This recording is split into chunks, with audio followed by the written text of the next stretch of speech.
땡스기빙 데이였습니다. 어디 뭐 다녀오셨습니까? 뭐 저는 그냥 집에 있었거든요. 오늘은 블랙 프라이데이죠. 뭐 좀 사려고 그랬는데 여의치가 않았던 것 같아요. 뭐 좋은 거 사신 분 계세요? 뭐 어떤 분은 뭐 1,000불짜리 뭐 60불에 샀다더라 뭐 그런 얘기도 제가 이렇게 전해 들었습니다. 야, 대박이다 뭐 그랬는데. 예, 오늘 땡스기빙 데이, 추수감사절을 맞이해서 열매라는 제목으로 이 시간 잠깐 말씀을 나눌 텐데요. 여러분, 추수감사가 뭡니까? 추수는 이 가을에 익은 곡식을, 익은 열매를 거두어 드리는 겁니다. 감사는 뭐죠? 감사. 우리가 어떤 고마움을 느끼고 그거에 대해서 이렇게 살해한다, 보답한다, 그런 의미가 있습니다. 그럼 추수감사는 무슨 의미입니까? 한 해 동안 하나님께 열매 맺게 해주신 하나님의 그 은혜에 감사하는 그런 마음들이 우리 가운데 하나님께 드리는 그런 마음이라고 할 수 있을 것입니다. 여러분, 추수 해보셨습니까? 추수 해보신 분, 농사 지어 보신 분. 예, 우리 집사님 한 분 계시네요. 예, 저도 두 분. 추수 해봤습니다. 예, 어릴 적에 전답이 있어서 밭에 이렇게 무, 배추, 감자, 고구마, 옥수수, 고추, 콩, 오이, 가지, 부추, 땅콩, 마늘, 파, 들깨 다 심어봤습니다.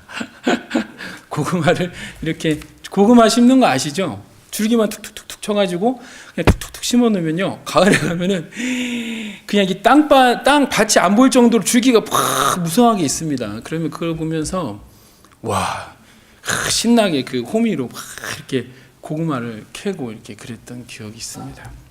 근데 저희 집은 그 고구마 안 나도, 그리고 그 농사 다 망해도 굶어 죽을 거라는 염려는 없었어요. 그냥 그럭저럭 살았던 것 같아요. 근데 불과 저희 어머니 나이 때, 우리 여기 권사님 나이 때쯤 되시면 추수가 안 되면 보릿고개라는 거 들어보셨죠? 밥을 못 먹습니다. 그리고 저희 할머니의 그 어머니, 연배 되신 분들은 이 추수가 되지 않으면 자칫 잘못하면 겨울에 어떻게 돼요? 굶어 죽어야 됩니다. 그런 가난한 소장농들이 불과 얼마 전에도 존재하셨었어요. 그런 분들이 드리는, 하나님께 드리는 추수감사, 저와 여러분이 그냥 우리는 뭐 추수 안 되면 라면 사 먹지 이럴 수 있잖아요. 그런 분들이 드리는 이 감사, 열매와 비교할 수가 없죠. 여러분, 혹시 이번에 가을 추수감사, 이게 한 해를 마무리하시면서 여러분 마음 가운데 정말 하나님께 감사하다, 이거 내가 꼭 하나님께 열매로 참 드렸으면 좋겠다, 그런 마음들이 있습니까? 정말 진심으로 감사하는 마음들이 하나님 앞에 있냐 이 말을 제가 좀 묻고 싶습니다. 저는 이맘때 한국에서 온 지가 얼마 안 됐는데 항상 이 11월쯤 되면 이게 마음에 부담감이 있었던 것 같아요. 청년 때나 전도사 시절 때 항상 부담이 있었어요. 무슨 부담이 있었냐면, 이렇게 교회에서 이 가을쯤 되면은 예수 전도 축제, 일흔양 찾기 주일 이런 거 합니다. 그러면은 너 부서 100명, 여기 100명 이렇게 할당이 옵니다. 그러면 사도의 8조까지 막 다 데려와요. 우선 형도 데려오고, 시골에 있는 형도 끌고 오고 꼭 와야 된다고. 근데 시간이 몇 년이 지나니까 이제 데려올 사람이 없는 거예요. 그러니까 이게 마음의 부담이 너무 있었어요. 그리고 하나님께 이맘때만 되면 이렇게 부끄러운 마음이 있었던 것 같아요. 제 마음 가운데. 사실 저와 여러분들 이렇게 한 해 동안 신앙생활 하면서 바쁘게 직장생활 하시고 사회생활 하시다 보면은 이게 참 자기 믿음 하나 건사하기도 쉽지 않지 않습니까? 근데 목사님께서 우리 형제님 올해는 하나님께 어떤 열매를 드리셨나요? 참 부끄럽죠. 송구스럽고, 목사님을 뵈도 송구스럽고, 목사님도 민망하고, 하나님을 뵈면 더 송구스럽고, 그런 생각이 있습니다. 여러분, 이런 부담감이 우리에게 있죠. 여러분, 제가 여기 지금 직접 개인적으로 여러분 찾아뵙고 어떤 열매를 올 한 해는 맺으셨나요? 여러분 어떤 마음이 듭니까? 하나님이 직접 찾아오셔서 여러분에게 그런 물음을 던지신다면 여러분 어떤 마음이 있으시겠어요? 여러분 마음 가운데 이런 부담감. 네, 제가 사전을 찾아보니까 부담감이라는 게요, 아주 좋은 뜻이더라고요. 이 부담감이 부정적인 의미로 제가 알고 있었는데 좋은 뜻. 부담감이 무슨 뜻이냐면요. 어떠한 의무나 책임을 져야 한다는 느낌이라는 뜻이에요. 어떠한 의무나 책임을 져야 한다는 느낌. 이 좋은 뜻 같습니다. 여러분 몇 년 전에 여러분 아마 기사를 통해서 사회적으로 큰 이슈가 되셔서 기억을 하실 텐데 어떤 젊은 커플이 15개월 된 아이를 자기 집 베란다에 방치해 놓고 PC방에 갔습니다.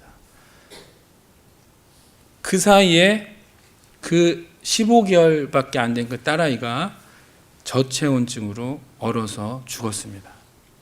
4월 달이었어요. 제가 마음속에 이 딸아이가 텍사스에서 태어났어야 되는데 그럼 좀 낫지 않았을까. 그 추운 한국은 4월에도 춥죠. 거기서 그 딸아이가 벌벌, 지금 얘가 살아있을 때면 아마 제 막내 딸아이랑 나이가 아마 비슷할 겁니다. 참. 근데 여러분 제가 이 소식을 이번에 설교를 준비하면서 제가 이 기사를 다시 한번 찾아봤는데 이들에게 내려진 형이 아빠는 2년 6개월, 엄마는 2년 징역형을 선고받았대요. 미국이었으면 아마 한 1000년형을 때리지 않았을까. 그래야 되는 거 아닌가요? 정말 어처구니가 없어요. 근데 이것도 이 두 부모가 법원에 막 항소하고 불만 무슨 그거 가지고 그러냐. PC방에서 돌아왔는데 아이가 이미 베란다에서 엎어져 있는데 그 상태로 그걸 목격했음에도 불구하고 반나절이나 그냥 방치해놨어요. 이런 정말로 어처구니 없는 일이 났습니다. 부모로서 전혀 자기 그 핏덩어리 같은 딸아이를 돌봐야 된다는 어떠한 일만의 그 의무감이나 책임감은 찾아볼 수가 없죠. 여러분 부담감이 그래서 상당히 중요합니다. 여러분 그리스도인으로 살아가시면서 이 부담감, 내가 그리스도인으로서 십자가를 지고 가는 삶을 살아가고 있는지, 나에게 이런 의무감이나 책임감을 느끼고 예수 그리스도 앞에서 항상 날마다 나를 죽이면서 살아가고 있는지 자기 자신을 치고 복종시켜 점검해야 돼요. 여러분 학창시절 시험경이 다가오면 보통 학생들이 세 부류로 나눠집니다. 부담감이 전혀 없는 학생. 내일 시험이었어? 연필 어디 있어? 연필 잘 찍기 연습 한번 해. 이런 친구 있고요. 두 번째, 부담감만 있는 학생들이 있어요. 부담감만 있어요, 그냥. 야, 너 시험 준비했니? 부담감. 어떡하냐, 내일 시험인데. 부담감만 있어요. 그리고 세 번째, 이 부담감을 정말 느끼고 철저하게 시험에 대비해서 준비하는 학생이 있습니다. 여러분 어떤 학생이셨습니까? 학창 시절 때. 우리 목사님은 이렇게 세 번째. 제가 잘 알죠. 우리 목사님에 대해서. 기억나시죠? 여러분 어떤 학생이었는지. 그럼 이걸 교회로 한번 끌고 와 보겠습니다. 여러분 교회에서 이 세 가지의 부류의 학생 가운데 여러분 어떤 학생인가요? 여러분 어떤 성도입니까? 하나님 앞에 드릴 열매가 전혀 없어도 부담감이 아주 없이 편안한, 난 항상 평안해. 하나님 앞에 드릴 열매가 전혀 없는데 아주 마음이 편한 그런 성도가 있다는 거예요. 두 번째, 부담감만 있는 성도가 있어요. 계속 부담감만 느껴요. 그냥. 그리고 안 해. 아무것도 안 해요. 세 번째, 부담감 가운데 열매를 맺으려고 기도하며 늘 말씀 가운데 순종하는 성도가 있습니다. 이 부담감을 느끼지 못하는 성도는요, 정말 많습니다, 정말로.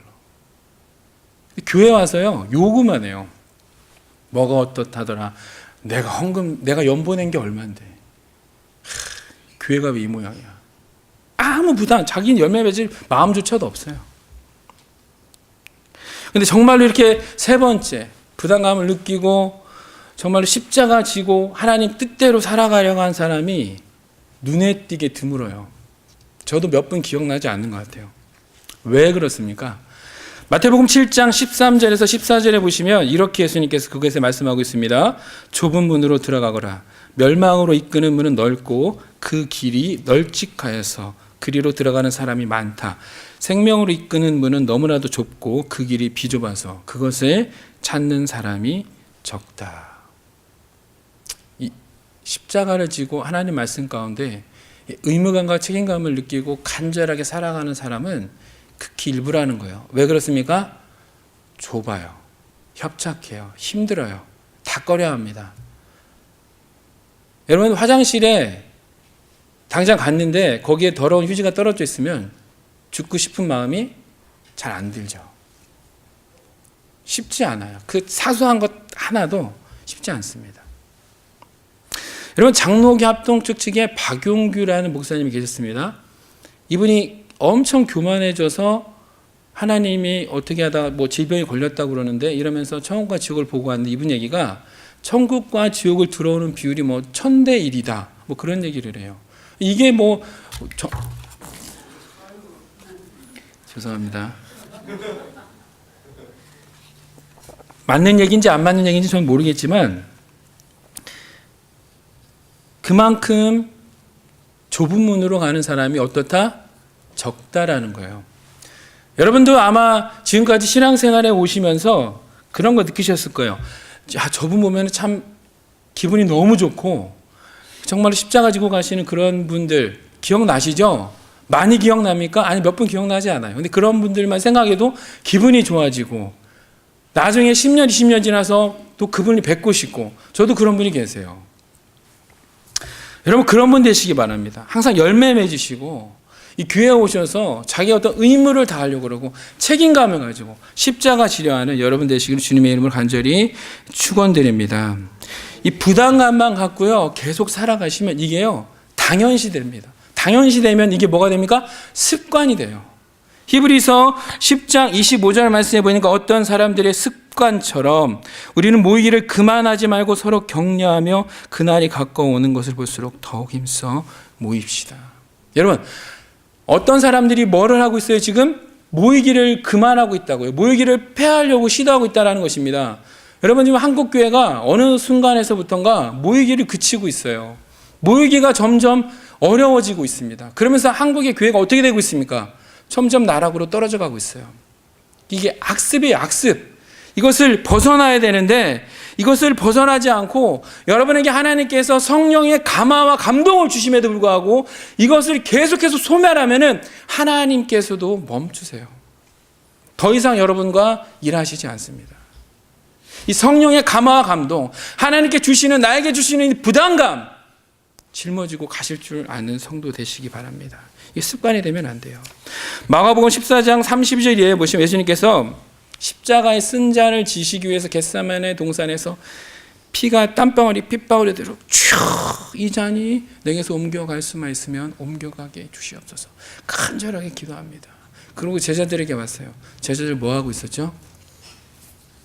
졸고 있습니다. 자고 있어요. 예수님께서 이렇게 책망하십니다. 너희가 한시도 나와 함께 깨어있을 수 없느냐. 마음에는 원이지만 부담감은 있지만 의무감과 책임감은 느끼지만 너희 육신이 약하구나. 그것을 넘어설 힘이 없구나. 마가복음 14장 40절에 보시면 이렇게 말씀합니다. 다시 와서 보시니 그들은 자고 있었다. 그들은 졸려서 눈을 뜰 수 없었던 것이다. 그들은 예수께 무슨 말로 대답해야 할지 몰랐다. 이게 상상이 가십니까, 여러분? 제자들이 예수님이 다시 오셨는데 너무 민망한 거예요. 막 눈곱이 껴가지고 눈을 이렇게 뭔지 아시죠? 이게 되게 민망한 상황. 생각만 해도 막 되게 예수님 지금 다음날 십자가 지셔야 되거든요. 근데 막 이 눈이 안 떠 피곤해가지고 지금 부담감만 갖는 이런 믿음, 이것을 넘어서는 능력, 이것을 넘어서는 그 능력을 성령의 능력이라고 그럽니다. 성령의 능력이 아니고서는 이걸 넘어갈 수가 없어요. 우리 가운데 그냥 평생 부담감만 갖고 살아가는 거예요. 열심히 해야 되는데, 내가 이렇게 신앙생활하면 안 될 텐데, 내가 이렇게 기도생활하면 안 될 텐데. 예수님께서 세 번째 기도하시고 나는 오셔서 이렇게 말씀하십니다. 마가복음 14장 41절. 예수께서 세 번째 와서 그들에게 말씀하셨다. 남은 시간을 자고 쉬어라. 그 정도면 넉넉하다. 때가 왔다 보아라. 인자는 죄인들의 손에 넘어간다. 여러분, 뭡니까? 끝났어요. 게임 오버라는 거예요. 더 이상 기회가 없습니다. 여러분, 이게 얼마나 거룩한 자리입니까? 예수님께서 인류의 모든 죄를 위해서 몸소 그 하나님이신 예수님께서 육신의 몸을 입으시고 이 땅에 친히 오셔서 돌아가시기 그 전날 밤 그 자리에서 함께 기도할 수 있다? 얼마나 거룩한 영광입니까? 이런 영광을 여러분 같이 나눌 수 있다는 게 얼마나 대단한 거예요. 근데 지금 뭐 하고 있습니까? 자고 있어요. 이겨낼 힘이 없습니다. 우리에게 여러분 기회가 계속해서 오는 게 아니에요. 여러분 열매 맺을 수 있는 이 기회가 계속해서 온다는 게 아닙니다. 여러분 제가요 40 훌쩍 넘었어요. 그렇게 보이시죠? 제가 필리핀에서 한 7년 있었는데 그때가 30대 중반이었습니다. 여러분 요즘에 뭐 그런 거 나오더라고요. 어느덧 어른 뭐 그런 얘기 들어보셨죠? 마음은 그냥 저도 28 청춘 같아요. 세월이 언제 이렇게 흘러가는지 모릅니다. 그런데 제가 어떤 교회에서 잠깐 사역을 하는데 나도 뭐 나이 많이 들었고 그러니까 어떤 청년이 저보고 그러더라. 아 전사님 벌써 아저씨잖아요. 이러는데 그게 당연한 건데도 이게 막 되게 서운했어요. 여러분 여기 연세 조금면 40대 50대 되신 분들한테 아줌마 기분 좋습니까? 당연한 건데도 어때요? 세월이 너무 빨리 갑니다. 모세가 뭐라고 이야기했습니까? 10편 90편 10절에 우리의 연수가 70이요 강건하면 80이어도 신속히 가니 우리가 어떻게 한다고요? 날아간대요. 날아간대요. 10편에 아침 안개와 같대요. 너무나 빨리 갑니다. 너무나 빨리 가는 인생. 하나님께서 여러분들에게 주어지는 그 기회. 오늘 예수님께서 뭐라고 말씀하고 있습니까? 그 정도면 됐다. 때가 왔다. 끝났다. 더 이상 너희들이 나에게 기도를 해주려고 해도 기회가 없다. 끝났다. 결국 제자들은 어떻게 했습니까? 예수님 내팽개치고 그냥 다 도망갔지 않습니까? 여러분 학생이 시험 기간이 다가와도 계속해서 이런 부담감만 가지면 어떻게 되죠? 시험에 망치게 됩니다. 이래도 성도가 부담감만 갖고 열매를 맺지 않고 잘못된 그 악습 가운데 계속해서 살아가면 어리석은 다섯 처녀처럼 쫓겨나고 마는 거예요. 마침내 신랑이로다 하는 순간에 혼인잔치에 참여하지 못하고 문 열어달라고 아무리 통곡하고 애원해도 내가 너희를 도무지 알지 못한다고 버림받게 됩니다. 그런데 더 두려운 게 뭔지 아십니까? 자기가 이 어리석은 신부인지 모른다는 거예요. 자기가 지금 제대로 신앙생활을 하고 있는지 지금 하나님 말씀 가운데 열매를 맺고 살아가고 있는지 아닌지조차도 모르고 그냥 살아가고 있는 거예요. 마태복음 25장 5절에 보시면 신랑이 더디옴으로 열 처녀가 모두 졸았다고 합니다. 여러분 슬기로운 다섯 처녀와 어리석은 다섯 처녀가 25장 이하에 등장하는데 이 모두가 졸았어요. 어리석은 다섯 처녀만 졸았다고 말씀하고 있지 않습니다. 모두 졸고 있었어요. 여러분 여기 지금 다 같이 똑같이 지금 예배를 우리가 드리고 있는데 여러분 여기는 분명히 어리석은 성도가 있고 슬기로운 성도가 계실 것입니다. 누가 누군지는 저도 모르고 여러분도 몰라요. 본인만 알겠죠. 요한계시록 19장 7절에서 9절에 보시면 이 기름 준비한 이 슬기로운 다섯 처녀에 대해서 이렇게 말씀합니다. 기뻐하고 즐거워하며 하나님께 영광을 돌리자. 어린 양의 혼인날이 이르렀다. 그의 신부는 단장을 끝냈다. 신부에게 빛나고 깨끗한 모시옷 세마포를 입게 하셨다. 이 모시옷은 성도들의 의로운 행위다. 의로운 열매다. 또 그 천사가 나에게 말했습니다. 어린 양의 혼인잔치에 초대를 받은 사람은 복이 있다고 기록하여라. 여러분 이 기름이 뭡니까? 우리의 의로운 행실이라는 거예요. 여러분의 열매라는 것입니다. 이게 뭐예요? 세마포예요. 이거 입지 않은 사람 어떻게 된다고요? 기름 준비하지 않은 사람 어떻게 된다고요? 의롭지 못하다고 문 두드려도 문 열어주지 않는데요. 여러분 이 기름 준비하셔야 됩니다. 열매 맺는 신앙 되시기를 주님의 이름으로 간절히 축원드립니다. 할렐루야. 할렐루야. 여러분, 부담감을 부담감으로만 갖지 않고 이 슬기로운 다섯 처녀처럼 의로운 행실로 기름등불을 준비하는 자, 열매를 맺기 위해 부단히 노력하고 십자가 지는 자, 그런 자를 마태복음 7장 17절에 보시면 좋은 나무라고 합니다. 우리 마태복음 7장 16절에서 18절까지 다 같이 합독하시겠습니다. 시작. 너희는 그 열매를 보고 그들을 알아야 한다. 가시나무에서 어떻게 포도를 따며 엉겅퀴에서 어떻게 무화과를 딸 수 있겠느냐. 이와 같이 좋은 나무는 좋은 열매를 맺고 나쁜 나무는 나쁜 열매를 맺는다. 좋은 나무가 나쁜 열매를 맺을 수 없고 나쁜 나무가 좋은 열매를 맺을 수 없다. 여러분, 좋은 나무는 좋은 열매를 맺습니다. 당연하죠. 나쁜 나무는 나쁜 열매를 맺습니다. 당연한 겁니다. 여러분, 좋은 열매 뭐가 있을까요? 여러분 생각나시는 좋은 열매. 좋은 열매 생각 안 나세요? 사과도 좋고 저는 개인적으로 두리안을 참 좋아합니다. 그 과일의 왕. 좋은 열매죠. 먹으면 이렇게 힘도 생기고 기운도 나고 그러는 것 같아요. 여러분, 나쁜 열매는 뭐가 있죠? 우리 슬기 자매님, 나쁜 열매 생각나는 거 있어요? 지금 문득? 나쁜 열매 생각나는 거 있습니까? 여러분, 나쁜 열매는 생각도 안 나요. 나쁜 열매 기억하시는 분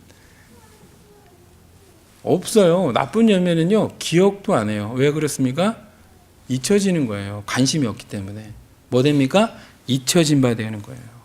여러분, 나쁜 열매, 좋은 나무, 기억되지만 나쁜 열매, 나쁜 나무, 나쁜 열매, 잊혀진 바 되는 거예요. 하나님 앞에서도요, 잊혀진 바 되는 것입니다.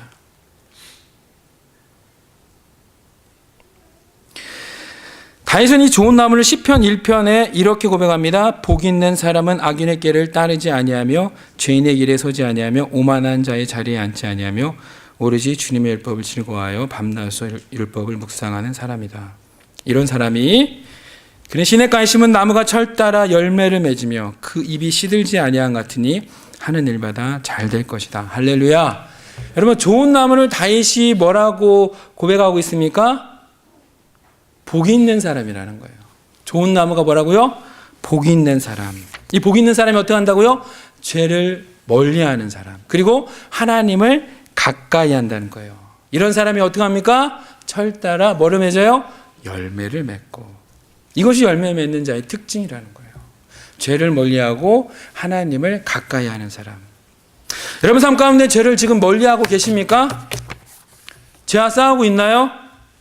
아니면 친구처럼 죄와 지내고 있습니까?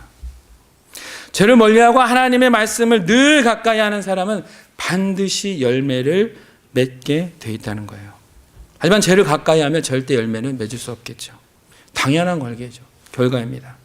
열매 맺는 것이 어떤 특별한 비결이 있는 것이 아니에요. 다윗의 시편 1편의 고백을 야고보 기자는 이렇게 말씀합니다. 야고보서 4장 8절. 하나님께로 가까이 가십시오. 그리하면 하나님께서 가까이 오실 것입니다. 죄인들이여 손을 깨끗이 하십시오. 두 마음을 품은 사람들이여 마음을 순결하게 하십시오. 뭐라고 말씀하고 있습니까? 하나님께 가까이 가라는 거예요. 복잡한 게 아닙니다. 내가 하나님께 가까이 가려 하면 어떻게 한다고요? 하나님께서 나에게 가까이 오실 것이라는 것입니다. 여러분이 하나님을 멀리하면 하나님도 멀어지겠죠. 근데 하나님의 가까이 하는 것에 대해서 이 야고보 기자가 뭐라고 얘기하냐면 이 가까이 하는 거에 반대로 대비해서 무엇을 얘기하라면 두 마음을 품은 사람이라고 얘기하고 있어요. 지금 하나님을 가까이 하지 않는 사람을 뭐라고 얘기하고 있다고요? 두 마음을 품은 사람들이요. 마음을 순결하게 하십시오. 두 마음을 품은 사람이 마음이 순결하다는 겁니까? 아니면 더럽다는 거예요? 더럽다는 거예요. 여러분, 제가 사랑하는 아내가 있습니다. 여기 또 아내가 있어요. 이거 이상한 거 아니에요? 여기 지금 사랑하는 남편이 있어요. 여기 또 있습니다. 되게 이상한 거죠. 양다리 이거 여자친구 사귀는데. 더러운 거죠, 이거. 아주 못된 거죠. 이 두 마음이라는 거예요. 이런 사람이 뭐라고요? 의인의 모임에 못 들어간다는 겁니다. 제가 필리핀에서 사역할 때 한때 어떤 목사님께서 이렇게 집회를 오셨어요. 근데 이분이 그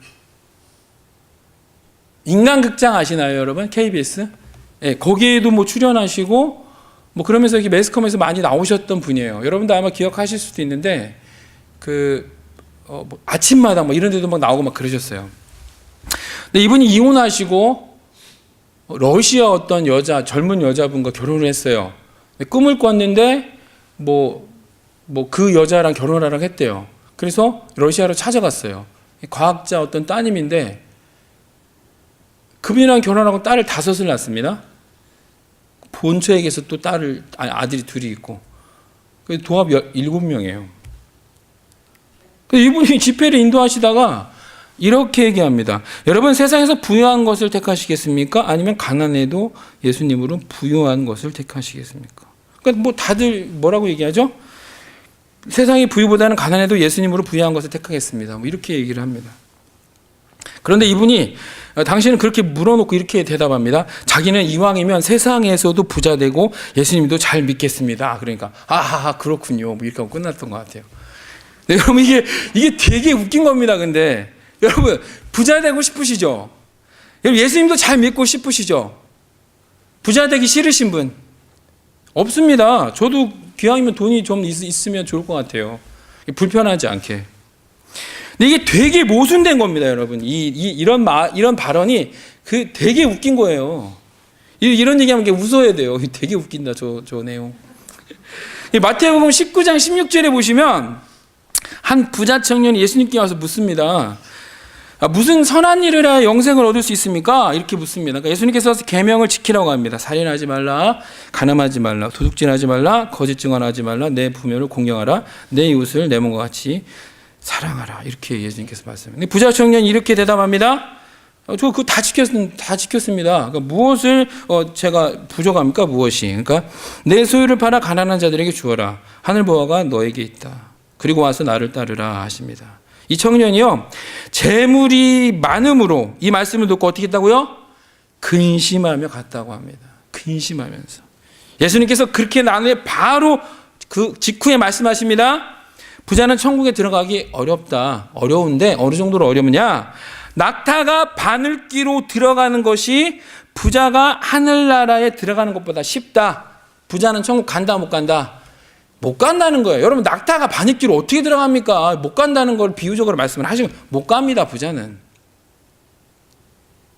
어떤 부자는 간 것 같기도 한데. 여러분 이 부자 청년은요 벌써 거짓말하고 있어요. 자기가 율법을 다 지켰다고요. 천만의 말씀. 내 이웃을 내 몸과 같이 사랑하는 사람이 어떻게 부자가 됩니까? 진즉에 다 나눠주고 퍼주고 했어야죠. 이게 벌써 거짓말한 거예요. 애초에.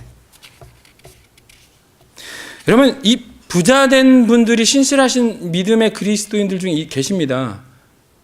근데 이분들은요 2가지예요. 어쩌다가 부자 됐든지 아니면 하나님 말씀대로 살지 않았든지 둘 중에 하나예요. 가끔 목사님들 가운데 이런 말씀하시는 분이 계세요. 성경에 나온 사람들은 다 부자였습니다. 여러분 구약의 인물들을 보세요. 아브라함이 부자였습니다. 이삭이 부자였습니다. 야곱이, 요셉이.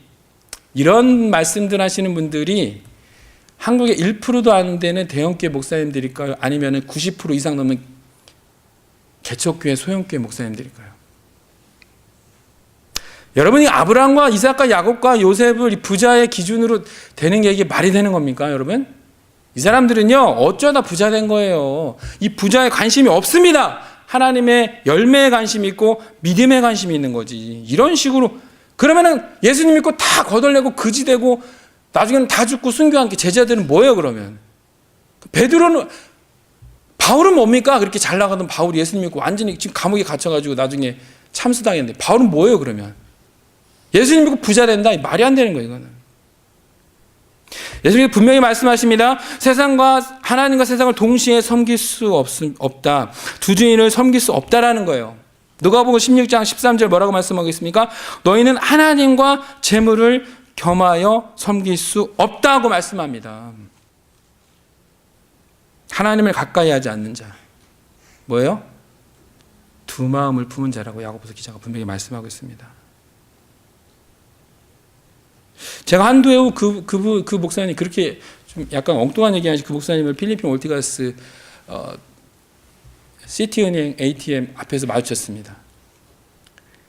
이분이 골프에 미치셨는지 필리핀 골프 엄청 싸거든요. 얼굴이 새까맣게 타가지고 별로 그렇게 좋아 보이지 않았던 기억이 있어요. 여러분, 좋은 나무, 복 있는 자가 되기를 원하신다면 죄를 멀리하세요. 늘 하나님을 가까이 하려고 하셔야 됩니다. 의로운 행실을 하시고요. 두 마음을 품지 마세요. 이런 자에게 하나님께서 반드시 열매를 맺게 하신다는 것입니다. 이와 더불어 마태복음 17장 17절 18절에 보니까 하나님께서 이 좋은 나무, 좋은 열매에 대비해서 나쁜 나무, 나쁜 열매에 대해서도 말씀하고 계십니다. 이와 같이 좋은 나무는 좋은 열매를 맺고 나쁜 나무는 나쁜 열매를 맺는다. 좋은 나무가 나쁜 열매를 맺을 수 없고 나쁜 나무가 좋은 열매를 맺을 수 없다. 여러분, 나쁜 열매는 흔히 못 먹는 열매를 뜻합니다.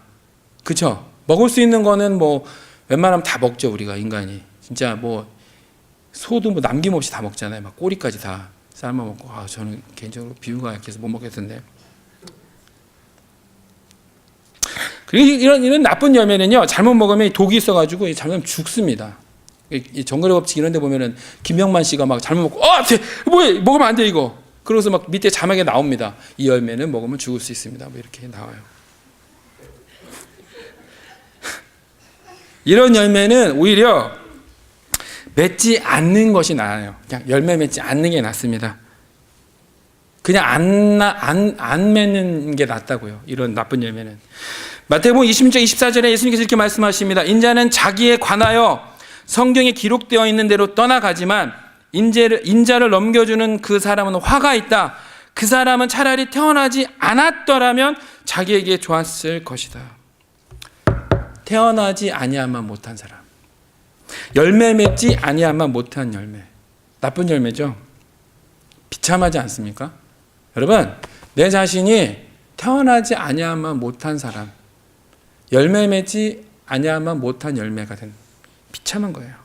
예수님 지금 유다에 대해서 그렇게 평가하고 있어요. 이와 비슷한 말씀을 마태복음 23장 15절 이렇게 말씀합니다.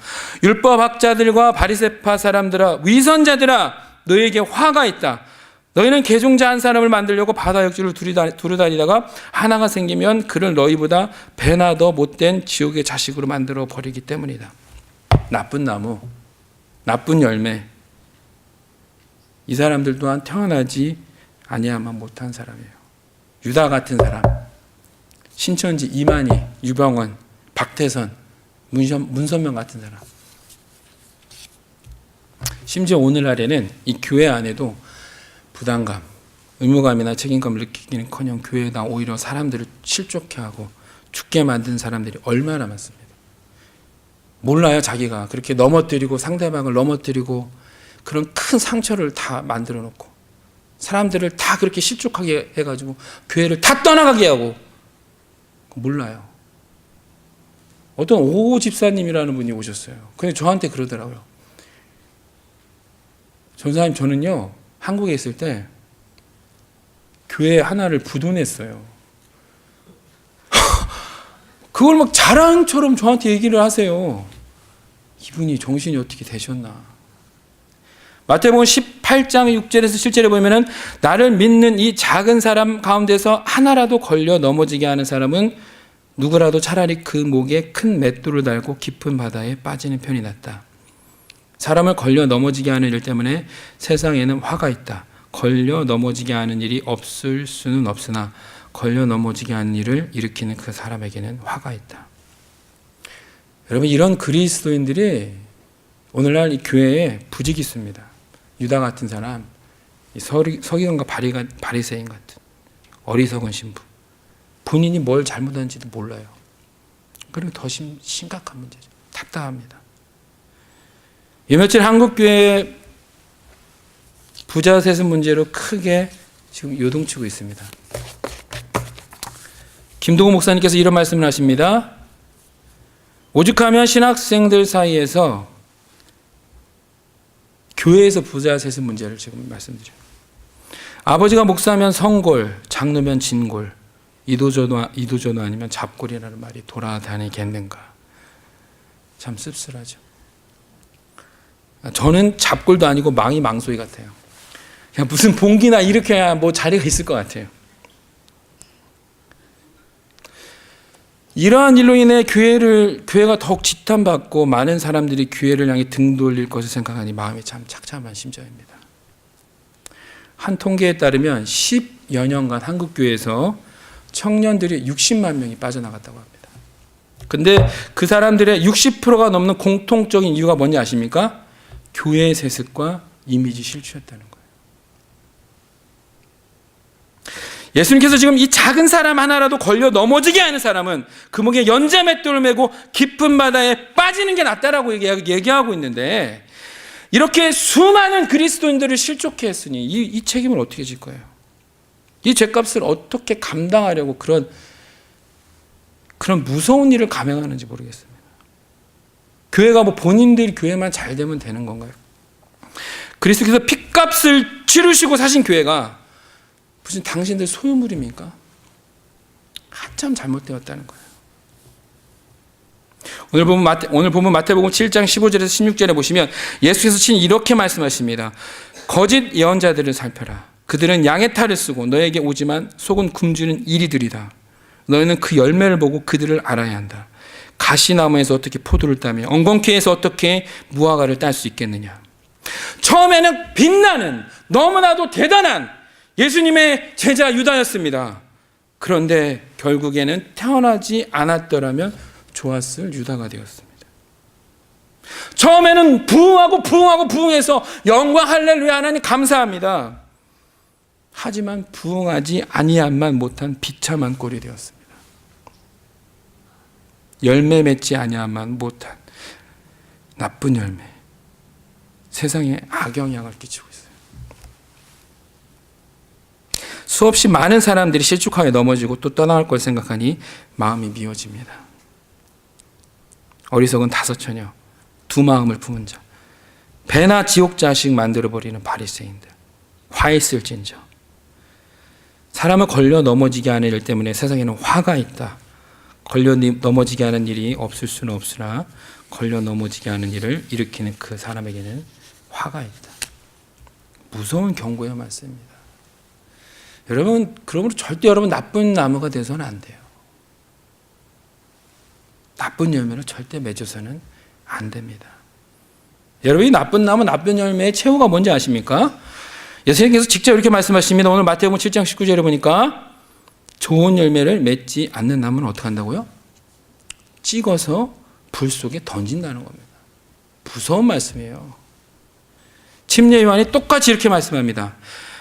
회개에 알맞은 열매를 맺으라. 그리고 너희는 속으로 주제넘게 아브라함이 우리 조상이다 하고 말할 생각을 하지 말아라. 내가 너에게 말한다. 하나님께서는 이 돌들로도 아브라함의 자손을 만드실 수 있다. 도끼를 이미 나무 뿔에 갖다 놓았으니 좋은 열매 맺지 않은 나무는 다 찍어서 불 속에 던지실 것이다. 예수님께서 지금 동일한 말씀을 하고 계시죠. 회개에 합당한 열매를 맺으라는 겁니다. 나쁜 나무, 나쁜 열매, 쭉정이 불 속에 던진 바 되는 거 명심하세요, 여러분. 여러분이 예수님 믿고 지난 날들을 회개하고 돌이켰다면 뉘우치고 고치고 합당한 알맞은 열매를 맺으라는 거예요. 오늘날 개신교가 이렇게 지탄받는 이유가 뭐가 있습니까? 그 이유 중에 하나가 뭐예요? 예수님을 믿고 따른다는 사람들이 합당한 열매가, 알맞은 열매가 보여지지 않는다는 거 아니에요? 열매가 없습니다, 우리 가운데. 이게 심각한 문제예요. 그러면 이런 생각을 제가 한번 해봤습니다. 합당한 열매가 뭘까? 이 합당한 열매에 대해서 마태복음 25장 이하의 14절 이하에 보시면 예수님께서 달란트의 비유를 통해서 잘 우리에게 말씀하고 있다고 생각됩니다. 주인이 타국으로 가면서 각각 종을 불렀습니다. 그러고서 그 뭐를 따라서 능력을 따라 이렇게 말씀하고 있어요. 뭐를 따라서요? 능력. 그 사람의 능력을 따라서 한 사람은 5달란트, 한 사람은 2달란트, 한 사람은 1달란트를 맡겼다는 거예요. 여러분이 5달란트가 이게 적은 돈이 아닙니다. 지금으로 따지면은 거의 100억 이렇게 큰 돈이에요. 100억 하니까 우리 누구야? 한소리가 고기를 번쩍 드네. 여러분 한 달란트가 작은 게 아닙니다. 이게요. 보통 구약에서는 30kg, 34kg 금. 그리고 이 신약에 와서는 20kg 넘는 그런 금의 가치예요. 대단한 거죠. 그래서 주인이 떠났습니다. 그래서 자신의 능력을 그러니까 사람을 인정할 줄 알아야 돼요. 자신의 능력을. 난 5달란트야. 그러면 안 돼. 그런데 이 5달란트 받은 사람과 2달란트 받은 사람은 곧 뭐라고요? 곧 가서 장사하여 주인의 재산을 배로 남겼습니다. 하지만 1달란트 받은 사람은 어떻게 했습니까? 땅을 파고 주인의 돈을 어떻게 했어요? 숨겼습니다. 마태복음 25장 19절에 보니까 오랜 뒤에 주인이 와서 결산을 합니다. 어떻게 해요? 오랜 뒤에. 주인이 바로 온 게 아니에요. 오랜 뒤에. 여러분 예수님 믿고 오랜 뒤에 예수님 오시기를 바라죠. 여러분 그 오랜 뒤에 여러분 결산한 날이 분명히 온다는 거예요. 예수님과 충분한 시간을 줬다는 겁니다. 충분한 기회가 허락되었다는 거예요. 이 뜻은. 종들이 가까워서 자기가 남긴 것에 대해서 주인에게 보고합니다. 그리고 주인은 5달란트 받은 자와요 2달란트 맡긴 자를 칭찬하는데요. 주인님, 내가 5달란트를 받고 5달란트를 남겼습니다. 내가 2달란트를 받고 2달란트를 남겼습니다. 근데 여기에 눈에 확 들어오는 말씀이 있어요. 마태복음 25장 23절. 다 같이 한번 읽어보겠습니다. 시작. 그의 주인이 그에게 말하였다. 잘했다. 착하고 신실한 종아. 내가 적은 일에 신실하였으니 이제 내가 많은 일을 내게 맡기겠다. 와서 주인과 함께 기쁨을 누려라. 여러분 이게 왜 제가 눈에 확 들어왔냐면 5달란트 받은 자와 2달란트 남긴 자, 5달란트 남긴 자 똑같이 칭찬하고 있다는 거예요. 5달란트 받은 자는 우와! 야, 너 5달란트 남겼어? 너 짱! 이렇게 하는 게 아니라 5달란트 받은 사람이랑 2달란트 받은 사람이랑 예수님께서 비유를 말씀하시는데 어떻게 하고 있다고요? 똑같이 칭찬하고 있어요. 세상 이치는 그렇지 않거든요. 여러분 더 공부 잘하고 더 똑똑하면 더 칭찬하고요. 좀 덜 똑똑하면 이렇게 무시당하고 그러는 게 세상입니다. 근데 이게 예수님은 그렇게 하지 않아요. 예수님의 기준이 뭐에 있는 거예요? 양에 있지 않아요. 뭐에 있습니까? 남긴 거에 있는 거예요. 남긴 거에. 내가 남겼습니다, 하나님. 만약에 5달란트 받은 자가 만약에 한 데나리온을 남겼다고 합시다. 최선을 다했는데 한 데나리온은요 10만 원이 채 안 되는 돈이에요. 여러분 예수님이 책망했을까요? 아니라는 겁니다, 여러분. 내가 남긴 거에 예수님께서 지금 주목하고 계세요. 그래서 여러분 주어진 능력 가운데 이 환경 가운데 내가 무엇을 남겼는가 이게 되게 중요한 겁니다. 그런데 이 1달란트 맡긴 자는 이 5달란트 맡은 자와 한 달란트 맡긴 자가 있는데 이 5달란트 맡긴 자는요 예수님께서 이 천국의 제가 지금 약간 지금 혼동했는데요. 이 천국의 원리가 뭐냐면 이 포도원의 비유와 같습니다. 여러분 포도원에 이른 아침에 그 포도원 지기가 그 주인이 그 일꾼을 데려갔잖아요. 그리고 오전 9시에도 그리고 오후 12시에도 오후 3시에도 그리고 마지막이 몇 시예요? 오후 5시 6시면 끝납니다. 1시간 일했어요. 근데 주인이 품삯을 다르게 줍니까? 똑같이 줍니까? 동일하게 주고 있어요. 이게 천국의 원리입니다. 여러분 5시에 사실 일꾼을 찾는 장소에 있는 게 이상한 거 아니에요? 5시까지 기다리고 있는 게? 그만큼 그 사람은 절박했다는 걸 알 수 있죠. 근데 이게 문제예요. 능력을 따라 1달란트 받은 사람은 현대인의 성경에 보니까 마태복음 25장 24절 이렇게 말씀하고 있습니다. 나는 주인님이 아무 수고도 하지 않고 남이 심고 뿌려놓은 것을 거둬들이는 지독한 분이라고 알았습니다. 그래서 두려워서 1달란트 숨기고 그거 가져왔다는 거예요. 주인이 책망합니다. 악하고 게으른 종아, 내가 나를 그런 사람으로 알았느냐. 근데 여기서 주목해서 봐야 되는 거는요, 이 나쁜 놈을 갖다 가둬라 이렇게 하지 않습니다. 여기서 또 말씀을 하세요. 마태복음 25장 27절. 그렇다면, 여기서 주목을 해야 돼요. 그렇다면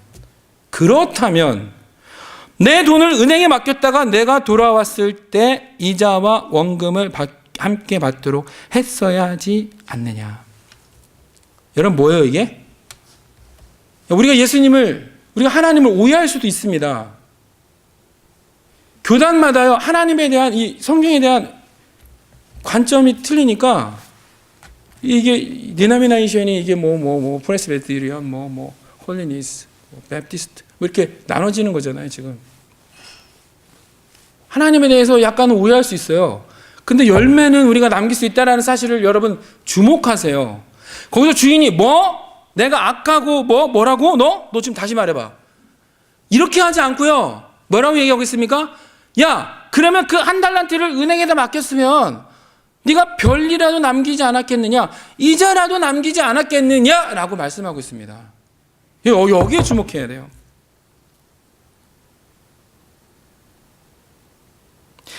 열매를 지금 중요시하고 있습니다. 열매. 주인에 대한 오해한 거는 그냥 건너뛰고, 그렇다면 네가 이자라도 남겼어야지 이렇게 얘기하고 있거든요 지금 이 하나님께서, 주인이. 그리고 마태복음 25장 30절에 보니까 이 쓸모없는 종을 바깥 어두운 곳에 내쫓아라. 거기서 통곡하며 이를 갈 것이다. 여러분, 하나님께서 저와 여러분에게 요구하시는 게 뭡니까? 회개에 합당한 열매라는 거예요. 이건 여러분 명심하세요. 여러분이 미국의 이 알링턴 지역에 한인도 별로 안 계신데 여러분 뭐 그렇게 할 일이 많습니까? 한국처럼 막 그냥 만나면 한국 사람이면 전도도 하겠죠. 영어나 잘 되면 답답하잖아요. 그렇게 막 주의를 많이 할 일이 별로 없어요. 이 나라 살면서. 한국에 비교한다면요. 한국에서 정말 열심히 막 신앙생활하고 충성하시고 막 그런 분들 많이 계시거든요. 근데 여러분 여기서 희망을 가지세요. 하나님께서 지금 많은 건 요구하고 있지 않다는 거예요. 별이라도 가져올 수 있지 않았겠느냐, 이자라도 남길 수 있지 않았겠느냐, 하나님 지금 그렇게 말씀하고 있습니다. 저와 여러분에게. 여러분이 지금 주어진 환경, 주어진 지금 능력 가운데서 뭐 하라고요? 최선 다하라고요. 근데 그게 뭐여야 된다고요?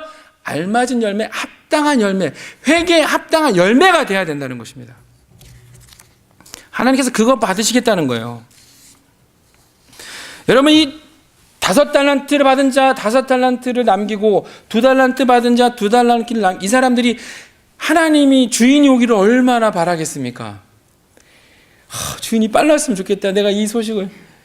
여러분, 학교에서 내가 올백 맞았어요. 올백. 집에 갈 때 어떨까요? 한 소리 이렇게 하는데 기쁘죠. 왜요? 엄마 아빠한테 막 빨리 보여드리고 싶잖아요. 엄마 나 100점 올백이야. 내가 전체 1등이야. 전체 1등이야. 그러면서 얼마나 좋겠어요. 근데 여러분, 빵점 맞았다고 합시다. 집에 가고 싶은 마음이 있습니까? 집에 막 두드려 맞는데 가자. 그러고서 막 그냥 가출하고 막 여러분, 주님 지금 재림하시면 어떨까요? 여러분 마음이 어때요? 예수님 빨리 좀 오시죠. 왜 이렇게 늦게 오셨습니까? 이렇게 하실 분 계십니까? 예수님 좀 늦게 오세요. 지금은 아닙니다. 시기상조예요. 어떤 마음이 있습니까? 요한계시록 22장 20절에 보시면 아멘, 주 예수여 어서 오시옵소서. 합당한 열매로 준비된 사람. 여기 있는 우리 여러분들이 모두 그런 분들 되셨으면 좋겠습니다. 할렐루야, 할렐루야. 예, 한 가지만 더 말씀드리고 말씀을 마칠까 합니다. 여러분, 열매 맺는, 제가 양보다는 뭐가 중요하다고 그랬죠? 진짜 내가 열매를 남겼느냐, 이게 중요하다는 거예요.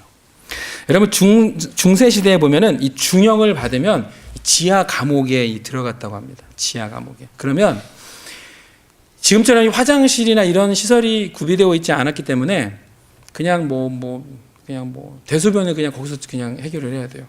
그러면은 자기의 그 형을 살기 전에 너무 비위생적이어서 이 질병에 걸려서 죽어나갔다는 거예요.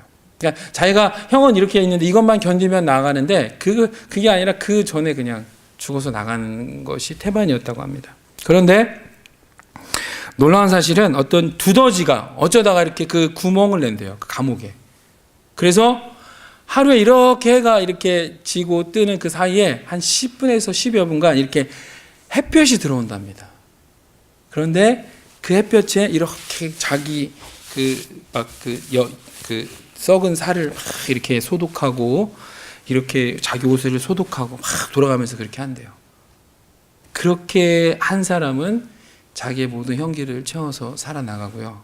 귀찮아서 그냥 자빠져 있던 사람들은 죽어나갔다는 거예요. 뭡니까? 그 햇살이 무슨 햇살이에요? 진짜라는 거예요. 진짜. 작은 거지만. 작은 거지만 그게 뭐라고요? 진짜라는 거예요. 진짜 열매가 있다라는 것입니다. 여기 가운데 지금 진짜 열매가 있다는 거예요. 여러분, 백화점에 가보시면 이렇게 나무가 크게 있고 열매가 막 다닥다닥 붙어 있어요. 근데 막 가니까 가짜네? 저거 진짜 같다. 되게 잘 만들었다. 그 열매 막 따먹으려고 하는 사람 계십니까? 없죠. 그거 누가 따먹습니까? 가짜라도요, 이 겨자씨만한 게 가짜라도 그게 진짜 보석이면 여러분 어때요? 갖고 싶은 거예요. 왜? 진짜니까. 주인이 지금 그거 요구하고 있는 거예요. 지금 하나님께서 여러분들에게 뭐 요구하고 있습니까? 그거 요구하고 있다는 거예요. 지금 이 시간 저와 여러분이 똑같이 지금 예배 드리고 있지만 여기 지금 가짜가 있고 진짜가 있다라는 거예요. 예배를 드리는데요, 지금 가짜인 사람이 있고 진짜 성도가 있다라는 겁니다. 저는 모릅니다. 하나님은 아시겠죠. 하나님을 전혀 인정하지 않는 예배, 하나님을 전혀 생각하지 않는, 완전히 습관에 찌들어서 그냥 문화생활처럼 예배를 드리는 사람들이 너무 많아요. 너무 많습니다. 평생 기도해도 그 백화점에 달린 그 다닥다닥 닫은 열매처럼 가짜, 아무 쓰잘데기도 없는 거, 이런 분들 정말 많이 계세요. 기도하다가 전화 오면은, 여보세요? 기도가 뭡니까, 여러분? 기도가 뭐예요? 우리 기도가 흔히 뭐라고 얘기하죠? 하나님과 대화하는 거다. 하다못해 사람과 얘기하다가도 전화 오면 잠시만요, 이렇게 합니다, 사람들이. 여러분, 기도하다가 전화 오면은 하나님 잠시만요, 이렇게 하는 사람 있어요? 언제 내가 지금 하나님을 인식하지 않는 기도예요. 하다못해 우리가 중요한, 나에게 유익이 되고 뭐 대학 총장만 만나더라도 전화기 꺼놓습니다. 저도 전화기 꺼놨거든요. 그렇잖아요. 나에게 유익되니까. 기도할 때 여러분 전화기 예배 드리다가 막 그냥 나가고. 옛날 유대인들은요, 하나님 말씀을 3시간, 4시간 또 서서 들었어요. 그냥 그 히브리어를. 여러분, 예배에 대한 나의 태도, 어느 순간 나도 모르게 젖어있는 이 더러운 습관들, 하나님을 인정해드리지 않고 전혀 하나님에 대한 인식이 없어요. 평생 기도해 보세요. 열매가 있나? 열매 없습니다, 이런 분들한테.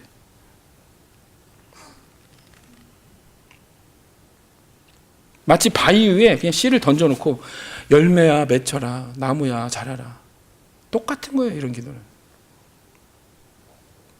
따라 그 믿음이 진짜인 좋은 나무는 반드시 열매를 맺게 됩니다.